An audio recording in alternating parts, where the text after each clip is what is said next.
विद्यार्थी मित्रांनो, तुमचं सगळ्यांचं स्वागत आहे आपल्या पर्पल हॅट इन्स्टिट्यूटच्या युट्यूब चॅनलवरती.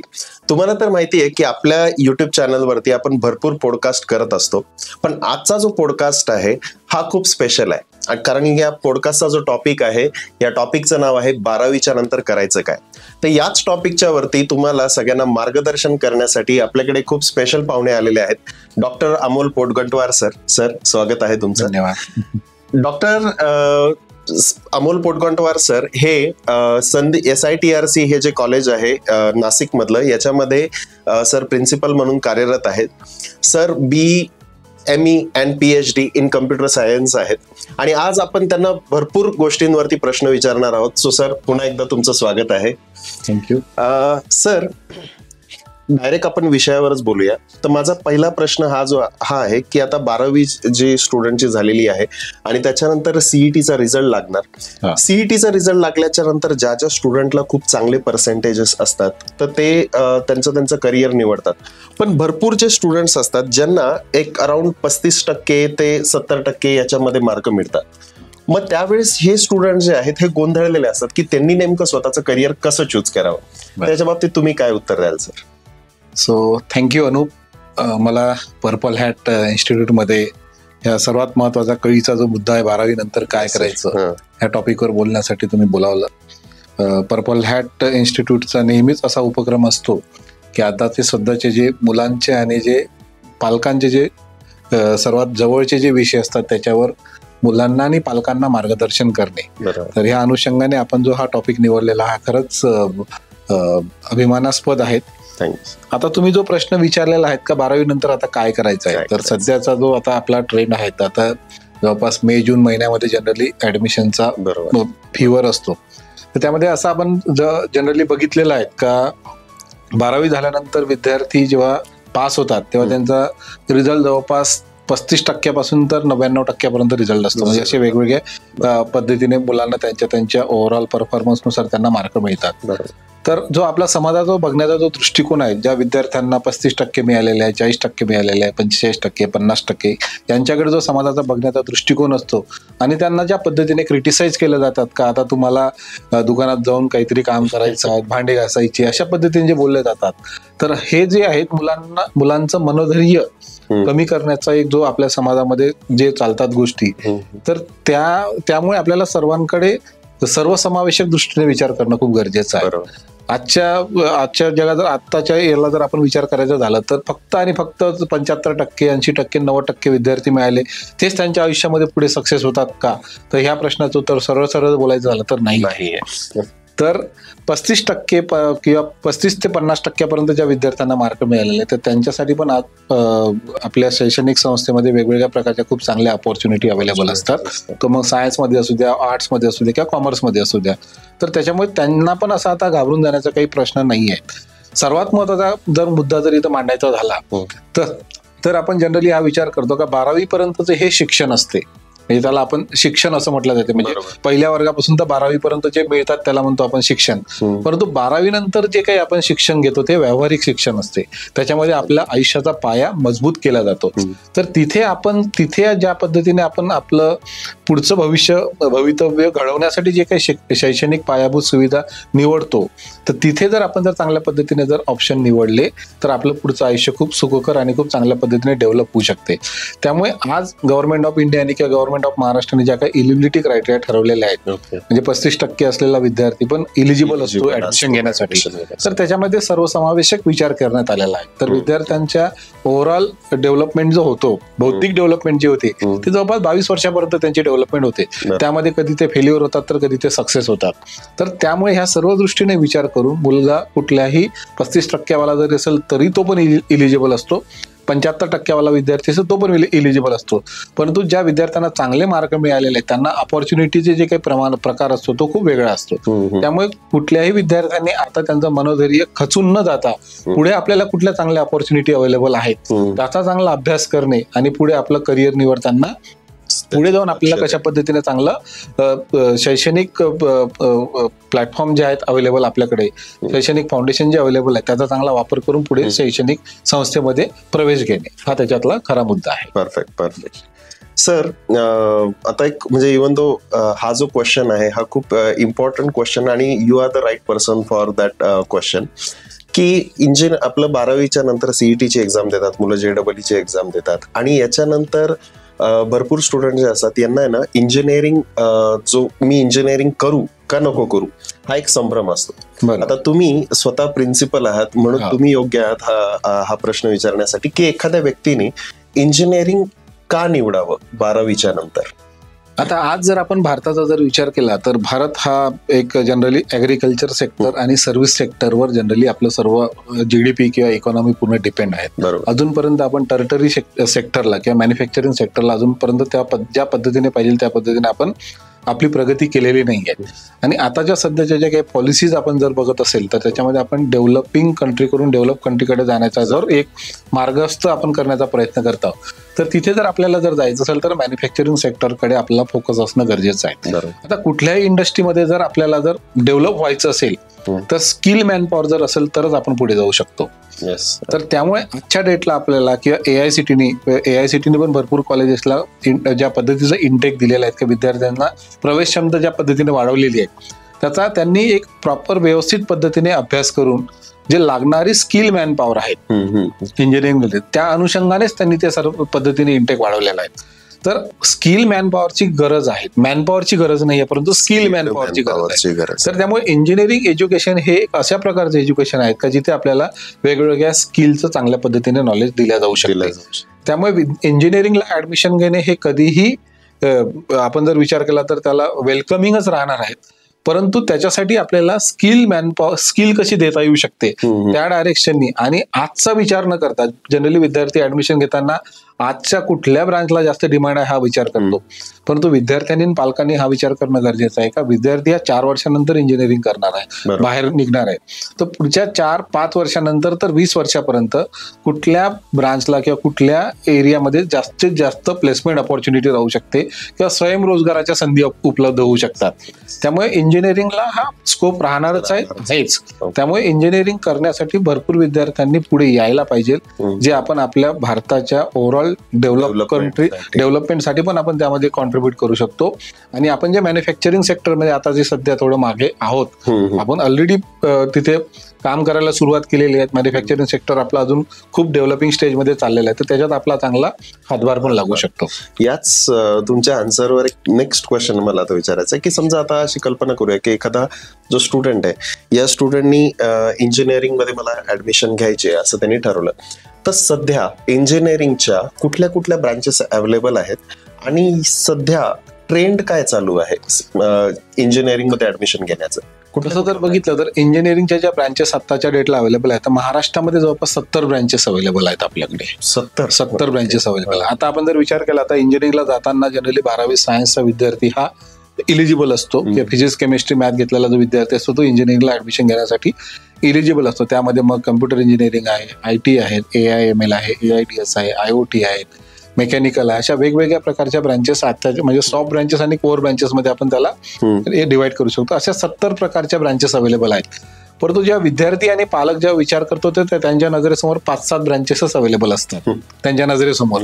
ते म्हणजे computer, IT, electrical, electronics, mechanical, automation and robotics. परंतु असं नाही आहे. आजच्या डेटला जर आपण विचार केला तर इंजिनिअरिंग आहेत, आर्किटेक्चर आहेत, नंतर मरीन आहेत, नंतर बायोटेक्नॉलॉजी आहेत, अशा वेगवेगळ्या प्रकारचे व्हर्टिकल्स अवेलेबल आहेत जिथे कोअर ब्रँचेसचे. आणि करिअर निवडताना आपल्याला कुठल्या करिअरमध्ये स्कोप आहे हे बघण्याच्या ऐवजी आपण अशा पद्धतीचे स्वतःमध्ये डेव्हलपमेंट करणं गरजेचं आहे, स्किल इम्पार्ट करणं गरजेचं आहे. त्या करिअरला आपली गरज राहायला पाहिजे. तर आपला खरा जो कळीचा मुद्दा जो असतो का मला उद्या पुढल्या 4 वर्षामध्ये सॉफ्टवेअर इंडस्ट्रीमध्ये खूप चांगल्या ऑपॉर्च्युनिटी आहेत म्हणून मी सॉफ्टवेअर किंवा कम्प्युटर इंजिनिअरिंगला ऍडमिशन घ्यायची, परंतु त्या सॉफ्टवेअर इंडस्ट्रीमध्ये जे लागतात त्याच्यासाठी मी काय प्रयत्न करणार आहे, किंवा मेकॅनिकल इंडस्ट्रीमध्ये जर काय लागतात त्याच्यासाठी मी स्वतःला कसं प्रिपेअर करणार आहे, मला आवडते का नाही. तर सर्वात महत्त्वाचं का करिअर निवडताना करिअरकडे आपल्याला जायचं आहे, करिअर आपल्याकडे येणार नाही. त्यामुळे करिअरला जे लागणार आहेत पुढच्या भविष्यामध्ये आपल्याला ज्या काही स्किल लागणार आहेत त्या स्किलवर जर आपण काम केलं विद्यार्थ्यांनी आणि पालकांनी आणि त्यांना जो प्लॅटफॉर्म देणार ज्या एज्युकेशनल इन्स्टिट्यूट आहेत त्यांनी जर त्याच्यावर जर काम केलं तर डेफिनेटली प्रत्येक विद्यार्थ्याला त्यांच्या स्किलनुसार त्यांना करिअरमध्ये पुढे जाऊन संधी उपलब्ध होऊ शकतात. सर, जसं तुम्ही आता बोलले त्याच्यामुळे क्वेश्चन वाटतो आहे की कोर ब्रँचेस जे असतात या कोर ब्रँचेस मध्ये एखाद्या स्टुडंटनी का जावं, कारण कम्प्युटर वगैरे या सुद्धा भरपूर ब्रँचेस आहेत. सगळे जसे म्हणणार तुम्ही की सगळेजण तिकडे जातात, पण जशा कोर ब्रँचेस आहेत आपल्या civil engineering, mechanical engineering, chemical, N number of core branches, बरोबर, या चूज का केल्या पाहिजे आणि याच्यामध्ये खरंच ग्रोथ आहे का? आता सर्वात महत्वाचा प्रश्न जर बोलायचा झाला, तुम्ही आत्ताच तुम्हाला काही वेळापूर्वी सांगितलं का मॅन्युफॅक्चरिंग सेक्टर हा जो आहे हा सध्या सर्वात डिमांडिंग सेक्टर आहे आजच्या डेटला. सॉफ्टवेअर मध्ये जर जायचं झालं, कम्प्युटर इंजिनिअरिंग आहेत, इन्फॉर्मेशन टेक्नॉलॉजी आहेत, आता नंतर आलेल्या आर्टिफिशियल इंटेलिजन्स आहे, मशीन लर्निंग आहे, ह्या सर्व ज्या ब्रांचेसचा जर आपण विचार जर केला आज, तर जनरली हे सॉफ्टवेअर इंडस्ट्री ही 2 प्रकारामध्ये डिव्हाइड केलं जाते, एक सॉफ्टवेअर आणि एक हार्डवेअर. बरोबर आहे. तर हार्डवेअर हा जो काही प्रकार जर बोलायचा झाला तर एम्बेडेड सिस्टीम आहे, तर त्याच्यामध्ये आपण ज्या काही हार्डवेअर असतात त्याच्यावर जे काही प्रोग्रामिंग करणं एक्सपेक्टेड असते त्याला आपण जनरली हार्डवेअर रिलेटेड ब्रांचेस म्हणतो. आणि सॉफ्टवेअर रिलेटेड म्हणजे software development, testing, web development, app development, अशा प्रकारचा तिथे जवळपास एरिया आपण म्हणू शकतो. तर सॉफ्ट आणि हार्डवेअरमध्ये अशा प्रकारच्या 2 ब्रँचेस अवेलेबल आहेत. आजचा जर आपण जर विचार केला तर आज आर्टिफिशियल इंटेलिजन्स जे आलेलं आहे आता सध्या, एआय बद्दल आपण सर्व लोकांच्या मनामध्ये एआय म्हणजे हे आपलं पुढचं भविष्य आहे, हे जे काही आपण सध्या बघत आहोत. आणि ऑब्व्हियसली आहेत पण, म्हणजे आर्टिफिशियल इंटेलिजन्सचे प्रत्येक सेक्टरमध्ये आज त्यांनी एंट्री केलेली आहे. तर आर्टिफिशियल इंटेलिजन्सचा जर विचार केला तर सॉफ्टवेअर इंडस्ट्रीमध्ये जे कोडिंग हा जो प्रकार असतो, प्रोग्रामिंग हा जो प्रकार असतो, हा ऑलरेडी आर्टिफिशियल इंटेलिजन्सने ओव्हरकम केलेला आहे. एका बटनामध्ये तुम्ही कोड येऊ शकतात. म्हणजे आज डेव्हलपरची किंवा सॉफ्टवेअर डेव्हलपरची गरज नाही लागणार आहे. ओके. आज जर आपण जर एक विचार केला, साधा सिंपल याच्याने जर विचार केला का आपल्याला काही जर डेव्हलप करायचं असेल तर आर्टिफिशियल इंटेलिजन्सने काय केलेलं आहे, तर एक तुम्हाला फक्त इनपुट द्यायचे आहे आणि त्याच्यावर काही प्रोसेसिंग होणार आणि तुम्हाला मिळालेला आउटपुट. तर आउटपुटवर तुम्हाला जर अनालिसिस करता आलं, म्हणजे 10% इनपुट, 80% प्रोसेसिंग आणि 10% मिळालेला आउटपुट, तर आपला हा प्रकार शेवटच्या 10% वरच राहायला पाहिजे. म्हणजे जे काही आपल्याला मिळालेलं आउटपुट आहे त्याचं जर मला जर अनालिसिस करता आलं आणि त्याच्यावर जर मला माझं मत मांडता आलं, त्याला आपण जनरली प्रॉम्प्ट इंजिनिअरिंग म्हणतो. आणि आपण विचार करतो का माझं क्रिटिकल थिंकिंग कशी झालेली आहे, तर त्याच्यावर जर आपण विचार केला तर तो एक फक्त 10% पार्ट राहिला, तो आर्टिफिशियल इंटेलिजन्स कधीच ओव्हरकम करणार नाहीये. तो आपल्याला ह्युमन बिंगलाच आपल्याला डील करायचं आहे त्याच्यासोबत. मग कोर ब्रँचेस इथे मग कोर ब्रँचेस जे आहेत ते आपल्याला चांगल्या पद्धतीने फ्युचर राहू शकतात. आणि आजच्या डेटला जर आपण बघितलं तर कोर ब्रँचेसला ज्या पद्धतीने लोक बघत आहेत तसं न राहता कोर ब्रँचेसला सध्या प्लेसमेंट ऑपॉर्च्युनिटी म्हणा किंवा स्वयंरोजगाराच्या ज्या एंटरप्रेनरशिप जर विचार करायचा झाला तर सर्वात जास्त ऑपॉर्च्युनिटी आज कोर ब्रँचेसला आहेत. परंतु कोर ब्रँचेसवाल्यांनी पण आर्टिफिशियल इंटेलिजन्सला अवगत करणे खूप गरजेचं आहे. म्हणजे मेकॅनिकल आहेत, एरोनॉटिकल इंजिनिअरिंग आहेत, इलेक्ट्रिकल आहेत, इलेक्ट्रिक व्हेकल आहेत, इलेक्ट्रॉनिक्स अँड कम्युनिकेशन्स आहेत, टेलिकम्युनिकेशन्स आहेत, सिव्हिल इंजिनिअरिंग आहेत. ह्या सर्व ब्रँचेसनी जर आर्टिफिशियल इंटेलिजन्सचा जर त्यांनी त्यांच्या करिक्युलममध्ये जर इनकॉर्पोरेट केलं तर डेफिनेटली कोर ब्रँचेसला पुढचं भविष्य खूप चांगलं आहे as compare to soft branches. Okay sir, याच्यावरूनच एक पुढचा क्वेश्चन येतोय की समजा अशी कल्पना करू की एखादा जो स्टुडंट आहे त्याला सीईटी मध्ये मार्क मिळालेले आहेत, त्याचे पॅरेंट्स असेल किंवा स्टुडंट असेल, यांना त्यांची ब्रांच निवडायची आहे इंजिनिअरिंगची. एन नंबर ऑफ ब्रांचेस, जसं तुम्ही सांगितलं की 70 ब्रांचेस आहेत. माझ्यासाठी कुठली ब्रांच योग्य आहे हे मी कुठल्या बेसिसवरती ठरवावं? आता सर्वात महत्वाचा प्रश्न तर हा आहे का भरपूर वेळेला असं म्हटलं जातं का माझा याच्यामध्ये इंटरेस्ट आहे, माझ्या त्यामध्ये इंटरेस्ट आहे, मला इथे केलं तर माझी स्वतःची आवड ही आहे. आता जेव्हा आपण 12वी मध्ये मुलगा असतो आणि इंजिनिअरिंगला जाण्याचं जे त्याचं जे वय असते त्याच्यामध्ये इंटरेस्ट वगैरे हा काही माहितच नाही. आपण जर विचार केला तर पहिल्या वर्गापासून तर 12व्या वर्गाकरता पालकांनी याचा 100% विचार करायला पाहिजे का माझा मुलगा पहिल्या वर्गापासून तर 12वी पर्यंत दर वर्षाला त्याचा इंटरेस्ट बदलत जातो. बरोबर आहे. तर आजचं जे सध्याचं युग आहे, जे प्रोफेशनल युग म्हणून आपण म्हणतो, तर त्याच्यामध्ये आपण आज हे बघणं गरजेचं आहे तर आपल्याला पुढच्या भविष्यामध्ये पुढच्या 5 वर्षानंतर, 10 वर्षानंतर, 15 वर्षानंतर कुठल्या प्रकारच्या आपल्याला अपॉर्च्युनिटी अवेलेबल होऊ शकतात. ओके. त्यामध्ये मग आपलं प्लेसमेंट झालं, रोजगार झाला, स्वयंरोजगार झालं किंवा मग हायर एज्युकेशनला जर काही विद्यार्थ्यांना जर जायचं असेल तर तर पहिला तर माझा प्रश्न हा आहे का प्रत्येक विद्यार्थी हा इलिजिबल आहे इंजिनिअरिंगला ऍडमिशन घ्यायला, असं जर आपण विचार केला तर प्रत्येक विद्यार्थी कुठल्याही ब्रांचला ऍडमिशन घ्यायला इलिजिबल असतो. त्यामुळे त्याच्यासाठी काही असं बॅरियर नाहीये. तर ब्रांच निवडताना हा विचार करणं खूप गरजेचं आहे का मला पुढच्या भविष्यामध्ये कुठल्या सेक्टरवर सर्वात जास्त प्लेसमेंटच्या ऑपॉर्च्युनिटी राहू शकतात. म्हणजे placement is the important criteria. Okay. आज ग्लोबल एक्सपेक्टेशन काय आहेत, ग्लोबल मार्केटचे एक्सपेक्टेशन काय आहेत, तिथे मला कुठे जाऊन चांगल्या पद्धतीने जॉब ऑपॉर्च्युनिटी अवेलेबल होऊ शकतात, तिथे स्टॅबिलिटी आणि एक ओव्हरऑल आपल्याला जे एक्सपेक्टेड राहतात, आपली लाईफ चांगली होण्यासाठी जे एक्सपेक्टेड असतात, आपल्याला ज्या सेक्टरला चांगल्या ऑपॉर्च्युनिटी अवेलेबल होऊ शकतात पुढे जाऊन, त्याचा अभ्यास करून जर ब्रांच निवडली तर तुमचं भविष्य 100% सुखकर राहणार आहे आणि तुम्ही तुमच्या करिअरमध्ये 100% सक्सेसफुल होणार. Very nice sir. म्हणजे मुलांनी प्लेसमेंट इज द इम्पॉर्टंट. आता प्लेसमेंट म्हणलं की पहिले कॉलेज आलं.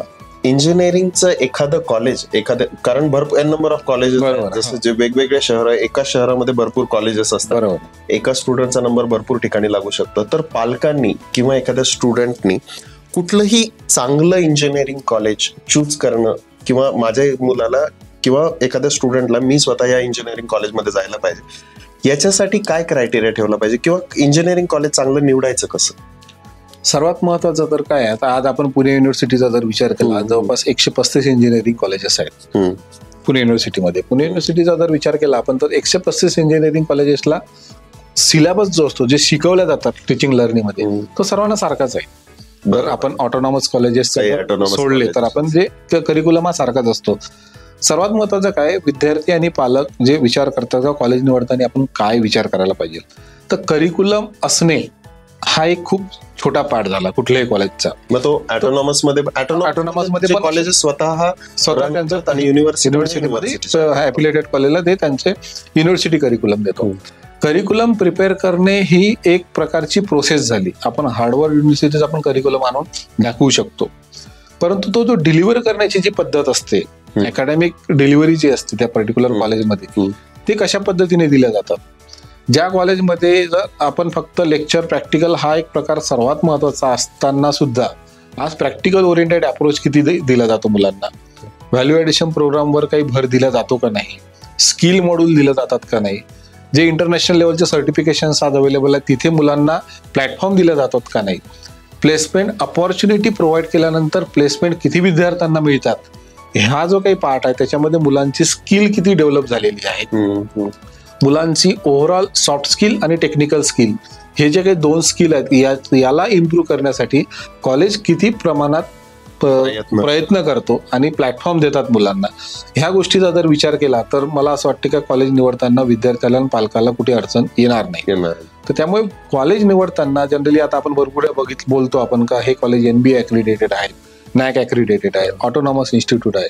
ऑटोनॉमस इन्स्टिट्यूटचा जर आपण विचार करायचा झाला, भरपूर विद्यार्थ्यांच्या आणि पालकांच्या मनामध्ये एक प्रश्नचिन्ह आहे का ऑटोनॉमस म्हणजे काय. ऑटोनॉमसचा अर्थ हा होतो का तुम्हाला करिक्युलम डेव्हलप करताना तुमच्याकडे ती अकॅडमिक फ्लेक्झिबिलिटी दिलेली आहे UGCने, जेणेकरून तुमच्या रिक्वायरमेंटनुसार तुम्ही अशा प्रकारे करिक्युलम डिझाईन करा का जे आज इंडस्ट्रीला रिक्वायर्ड आहेत. तुम्हाला असं विद्यार्थ्यांना शिकवायचं आहे का जे ते ज्या दिवशी त्यांचं इंजिनिअरिंग कम्प्लीट होणार आहे त्या दुसऱ्या दिवशी ते विद्यार्थी कंपनीमध्ये डायरेक्टली काम करू शकतात. तर त्यामुळे मुलांना व्यवस्थित पद्धतीचा करिक्युलम देणे आणि तो प्रॉपरली डिलिव्हर करणे, हे जे इन्स्टिट्यूट चांगल्या पद्धतीने करतात तशा इन्स्टिट्यूटमध्ये जनरली NBA ॲक्रिडिटेशन हे सर्वात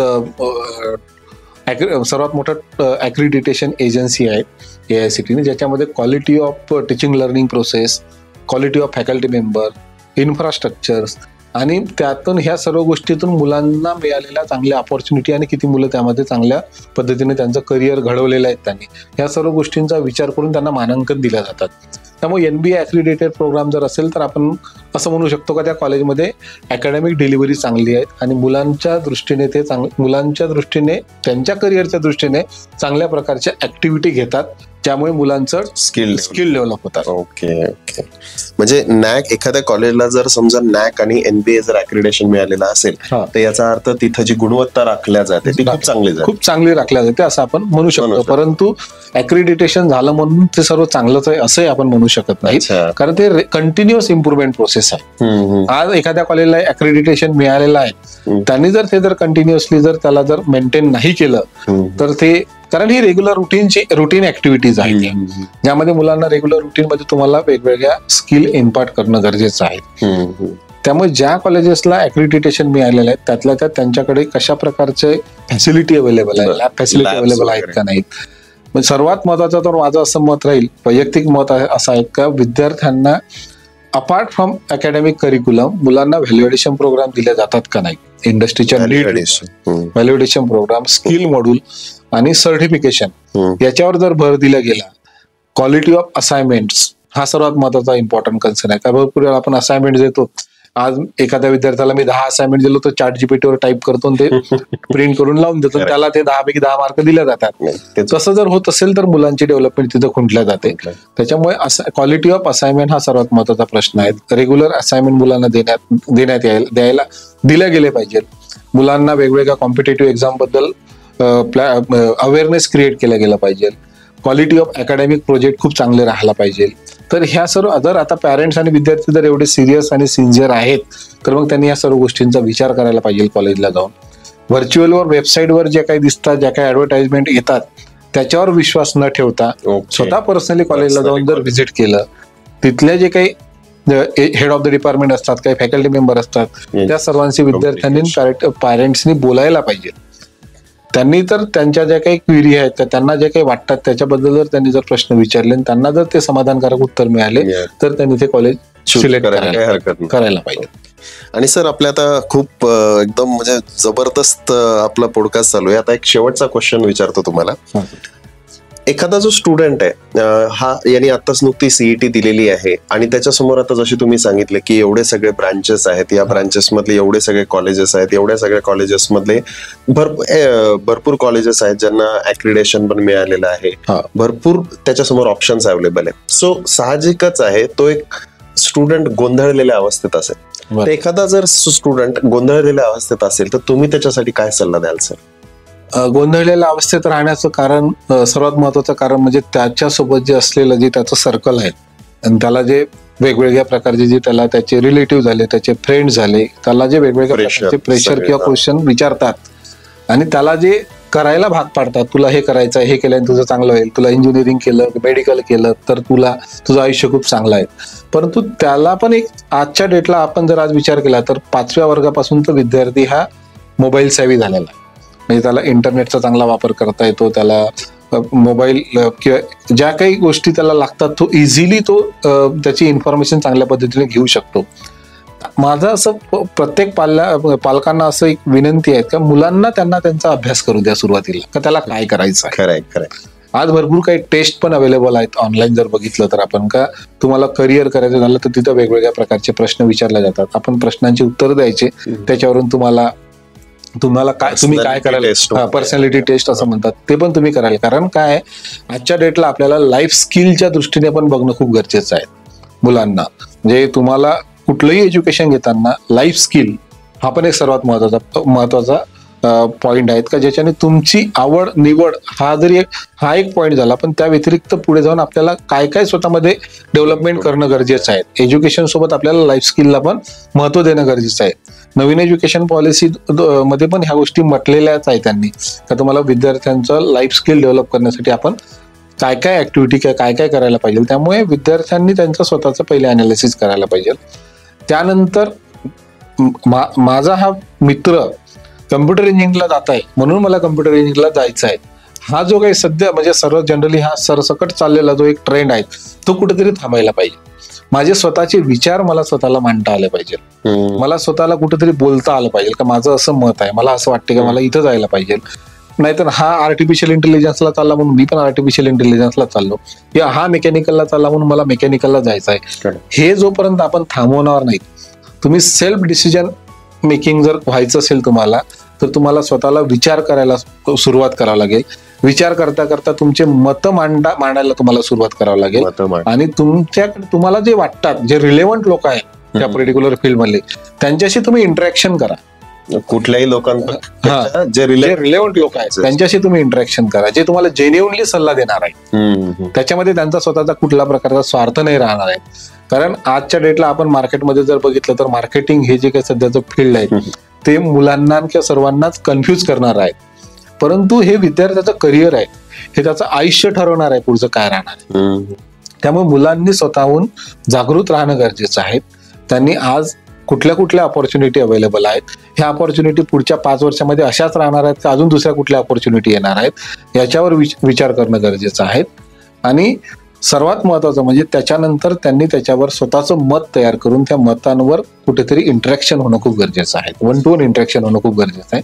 त्यानंतर मग ब्रांच निवडायला पाहिजे, त्याच्यानंतर मग त्यांनी कॉलेज निवडायला पाहिजे. हा सिक्वेन्स कसा असला पाहिजे सर? मी कॉलेज निवडून मग ब्रांच निवडली पाहिजे का ब्रांच निवडून मग कॉलेज निवडलं पाहिजे? पहिले तुम्ही ब्रांच निवडायला पाहिजे. ओके.